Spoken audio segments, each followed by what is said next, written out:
Ashes to Go after Diocesan Convention in 2012 when the Bishop put a call out for everyone to take part. We had only a couple of people sign up that first year. We had about 8 people, but it was a good way for us to really get out into the community, which is what the Bishop wanted us to do. We had set up at local train stations for Glen Ridge, in Bloomfield, at a local Starbucks, and also at a bus corner. And we were administering ashes to a number of people. We probably did about 60 individuals who were running to get onto the train. Very nervous at the beginning doing it because we were kind of uncomfortable putting ourselves out there. The experience of Ashes to Go here at Christ Church in Glen Ridge, Bloomfield, was to get out into the community, to be able to do Christ's work, and to really experience that whole concept of getting into the neighborhood.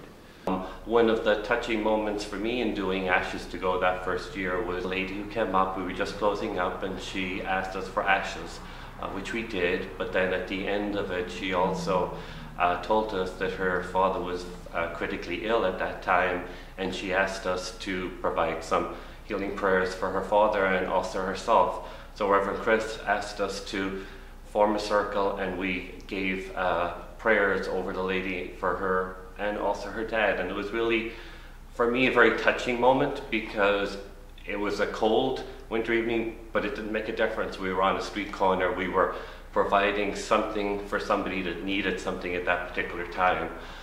So it's something that I always will remember in terms of Ashes to Go, because it really, even if it was the only person who had showed up that day, I kind of felt that that's why God wants us there. We brought something for that lady at that particular time.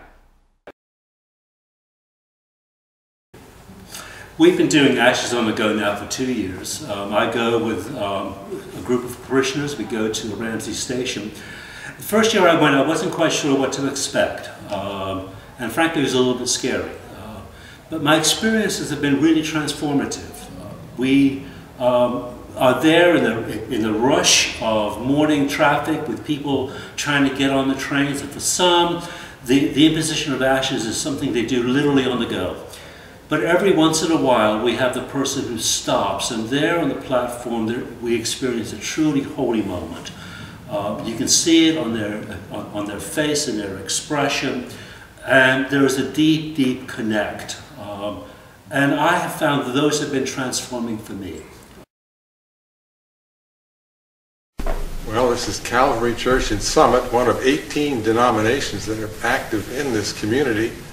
And it became a topic of conversation maybe 3 or 4 years ago that this Ash Wednesday event could be a bolstering event for all churches, not just Calvary in Summit.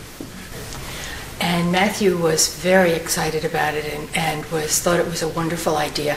He came to a group of sacristans and asked if we would participate and help, and I think most of us took a deep breath and then said, "Sure, Matthew." And that's how it came to be. As Tom said, the first year people were not too enthusiastic about it. But the second year, 6 of us went with Matthew and Diana, our priests, to the train station. And we actually crossed the finish line. We delivered the product. Calvary Church became involved with Worship Without Walls, with the Ashes to Go program, really by virtue of watching our own bishop's leadership and Sandy Wilson's leadership. And then Kate and Getzendanner and Mary Hill and Pam Kuhn and Marianne Sharp, they all thought it would be a great idea if we went down to the train station that following Easter. We had, of course, found the receptivity of this community during Sandy. When we opened our walls, we were one of the few places that had power, and we opened ourselves to both receive and give hospitality during that period.